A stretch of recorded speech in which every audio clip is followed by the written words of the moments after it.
give myself grace was because I looked back in time into the things I allowed, into the things I tolerated, and I was like, why did I allow that to happen?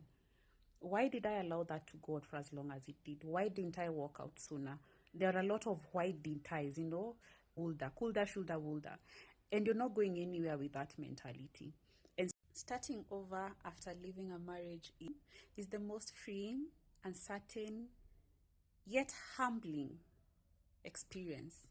And so these are my lessons that I have learned since, I chose to walk away. Number one, nobody's coming to save you. You have to save yourself. That situation that you are in, yes, you may have somebody who might come literally step in to give you advice. You might have somebody literally coming in to give you certain resources. But at the end of the day, you have to make that choice that enough is enough.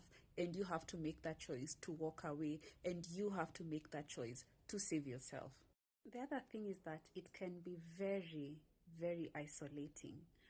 You do not want to bother other people with what is going on around you, with what is going on in your mind. You do not want to bother people with the things you feel that are almost like a crisis to you, whatever the thing is, yeah? And so you isolate yourself to deal with whatever it is you're dealing with. And so it can be quite isolating. I wasn't lonely. I haven't felt lonely, although I've had other women say that they have felt lonely in that time. But it can be very isolating because now, fortunately, I have not had like the friend groups I have, the people I associate with. None of them has shunned me, by the way, none of them. I have found myself isolating myself because there are certain groups I don't feel like I fit in anymore. I do not want to be in a group where we are talking about my husband did this, my husband did that, my husband did the others. It's a group, and the group is literally just for, wives. Because now I'm not a wife.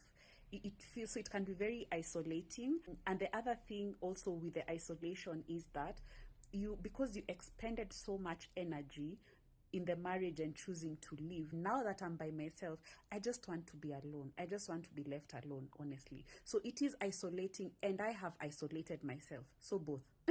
So it almost feels like you're in a cocoon of some sort, a cocoon of my own making in this case. And so it feels, I have to take the time to breathe. I have to take the time to rebuild. I have to take the time to re-strategize.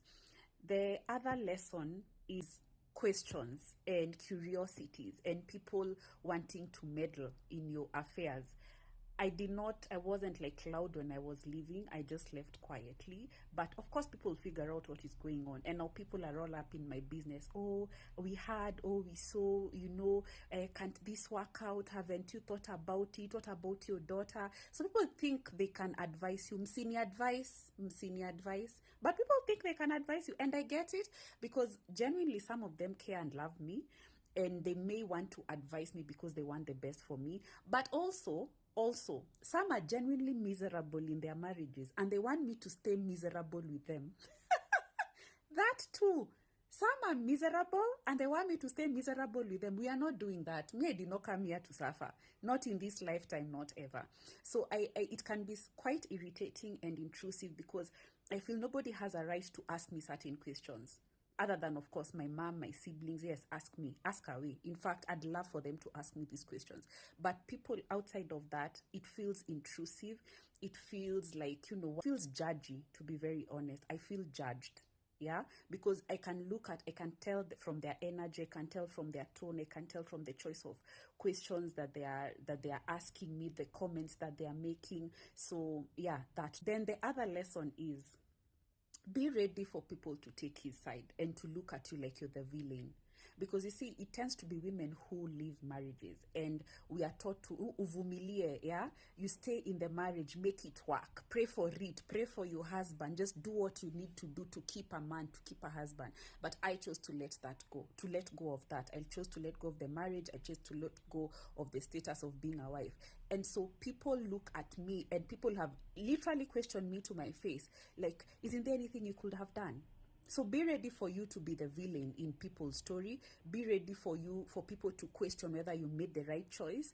Be ready for people to, come into your life and just look at you like you're an anomaly of some sort. And especially being African, we are taught to stay in marriages. You sustain the marriage. They don't care. They just want a long marriage. They don't care whether the longevity of the marriage is based on the suffering of the woman. They don't care what you have to sacrifice, whether you'll sacrifice your life, whether you'll sacrifice your peace of mind, whether you'll sacrifice your sanity. You stick there, you stay there. So when you choose not to stick there, you're an anomaly. And so people will come in asking questions, curious, genuinely curious. How did you do it? Others are curious because they're like, we thought everything was fine. And others are just painting you as the villain because why did you leave? He was doing everything for you. They do not want to understand. And there are people who will genuinely be dedicated to misunderstanding you.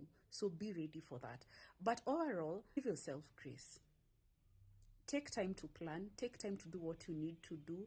It's quite an adjustment. It's quite an adjustment. Mentally, it's quite an adjustment. Physically, quite an adjustment. Financially, quite an adjustment. I'd say the most adjustment I've had is financially and mentally, because now I had to shift my mindset to being alone. I had to shift my mindset to, I'm doing this for me. I'm by myself. I have to take care of myself. But then also financially, budgeting. Fortunately, I'm good with money. I'm very astute with my money, so that was not an issue. But it was a bit of a shock to the system to adjust that nobody's just sending me money because it was a Monday. Nobody's just buying me stuff just because I looked at something twice. Nobody's indulging my every craving. So it was a bit of an adjustment. But you know what? Like I said, my peace of mind is priceless. My energy is priceless. The joy and just I'm at I can't even explain it. I'm just so happy right now. I'm at peace. I can't trade this for anything in the world. So number 3 is learning to say no. Now, again, this comes from me being used to being taken care of. But it comes to a point where you have to have certain boundaries, where you realize since you choose to walk away, you have to figure out your way around the world, and which is connected to nobody is going to save you. I have to learn to say no, because that is, I have to institute certain boundaries. And it's been quite sobering because it's very easy to go back into the patterns that you are used to. Somebody's doing everything for you. So 4 is that money makes the world go round, and men are not the source of money, quite literally. I know, Yani. The thing is, again, because you're used to getting money from somebody else, and now you literally have to fund your whole life and make do with what you have. And I'm so grateful I have a job. I am so grateful I have a career. I am so grateful I can take care of myself. But you see, there's a pattern again and a mindset you get into, especially if you are in a traditional family setting where the man takes care of everything. Now you feel just how far or not so far that your money can go. And I knew what I was getting into. I knew that it was going to be a bit humbling for me. Before that, I was saving like 85% of my paycheck. Now I save about 15% of my paycheck. Sometimes I don't save at all, because I'm literally starting from scratch. I had to buy new spoons. I had to buy a sufuria. I have to buy literally everything again from scratch, and that costs money. And so the resources, the extra income that funded my lifestyle is no longer there. So I have to make do with what I have, figure out a way to make more money. I'm trying not to obsess over it, because I know I can't be in that mindset of that scarcity mindset. However, I find myself going into those patterns of, okay, my pay slip is this much, these are my bills, I need to get this, because remember, I'm starting again from scratch. And so it is money is very important, because even the reason why I was able to walk away is because I had a career. The reason I was able to walk away is because I had a savings. The reason I was able to walk away is because my money afforded me to be able to walk away. Like, I remember I had to buy a mattress, something as simple as a mattress. A mattress is simple, but it is one of the most expensive things. So I went to Dr. Mattress to go test out the mattresses, and the mattresses don't cost 2 shillings. I had to get a good quality mattress, because I'm the type of chick who likes, I buy something once. So I know I'm going to have this mattress for a good decade or more. So I was not going to buy something cheap just so that, I'm not going to compromise on quality. I'm not going to compromise on my sleep. And the mattress cost me an arm, a leg, an eyeball, and a toenail. But I was able to do it because I had saved, because I am working. So money is so crucial to walking away. But even more importantly, the moment you walk away, because now nobody else is funding your life, it's like it's very easy for you to get obsessed with counting the pennies. It's very easy for you to get have a scarcity mentality, because now you're looking at your payslip and you're like, okay, this is my budget for the month, and I'm very financially astute, but at the same time there's a certain lifestyle I was used to, and now I can't live that way. I had to move to a smaller house. I have to make do with certain things now. But at the same time, the freedom you have in your mind, the freedom you have, the peace you have in your mind, to be very honest, I'd rather you be financially not as flexible, but the peace of mind that you have it's priceless to have. Then finally, you have to give yourself grace. You'll make some very tough choices. I had to make extremely difficult choices, and I had to give myself grace. And part of the reason I had to give myself grace was because I looked back in time into the things I allowed, into the things I tolerated, and I was like, why did I allow that to happen? Why did I allow that to go on for as long as it did? Why didn't I walk out sooner? There are a lot of why didn't I's, and there are a lot of could have, should have, would have, coulda, shoulda, woulda, and you're not going anywhere with that mentality.